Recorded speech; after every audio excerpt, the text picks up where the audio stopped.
So going now into the gaming industry. So I think we've discussed Microsoft as to their situation of how are they dealing with the upcoming launch of their Xbox console or Xbox Series X or Series S to compete with Sony's PlayStation 5.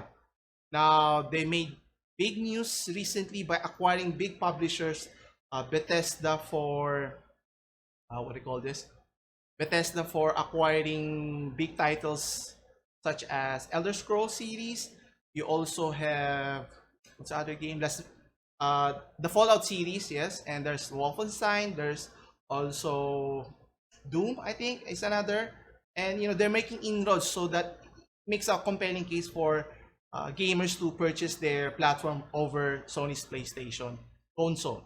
So today they're also making a deal with a retailer shop that sells games and games console here. So let's see here.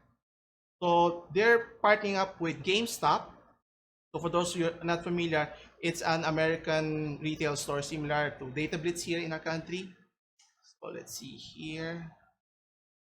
So they're trying to partner up with them or have partnered up wherein they're giving GameStop an incentive to somewhat give them a cut of any downloadable games or digital game sale that they provide or they are able to provide, meaning in the back end. So whether it's downloadable content, digital game downloads, or microtransactions, or even paid subscription made through each digital game console. So, you know, the point here is to encourage GameStop to sell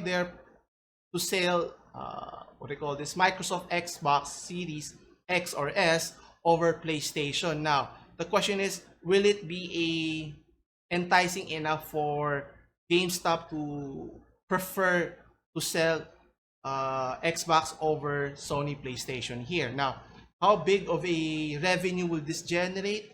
But according to the article, it's not by much.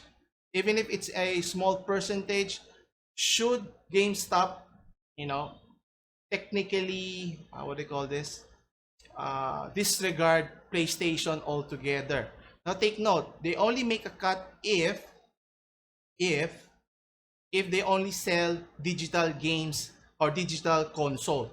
Now take note, digital consoles meaning you don't have to purchase CDs anymore, physical games anymore. And I think that's something GameStop should really consider whether to push digital games or digital consoles, because in the end, if people or gamers were to shift from physical games to digital games, not take into account, if you have good internet to be able to download or access the internet in general. But once people have totally shifted to, let's say, a digital gaming economy, meaning no more buying of physical games, then what's the point of having a gaming store like GameStop, right? Meaning Xbox should directly create their own store, sell their consoles through other mediums or other retail stores, and do away with the CD games, which I think that's the main agenda of Microsoft here. And I think somewhat Sony is trying to push also. That's why they're offering two different types of consoles: one with the physical games that you can play with the CDs, and the other one with digital games here. Now, obviously, for our market here, it would be highly unlikely whether majority would adopt a digital type of gaming experience because of poor internet connections and whatnot.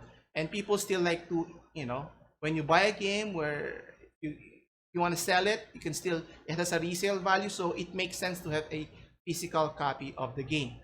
Now, obviously, there's convenience in terms of being able to download it, and you can purchase it at a very affordable rate. They offer discounts. Obviously, that's the whole point of the digital pricing here, to entice you to purchase it, which in my case, I have done in many occasions. So it's always a trade-off, but would you completely, what do you call this? Would you completely switch to one type of gaming experience, whether physical or just primarily digital? It's a case-to-case basis, but I think GameStop should be careful in terms of their deal with Microsoft.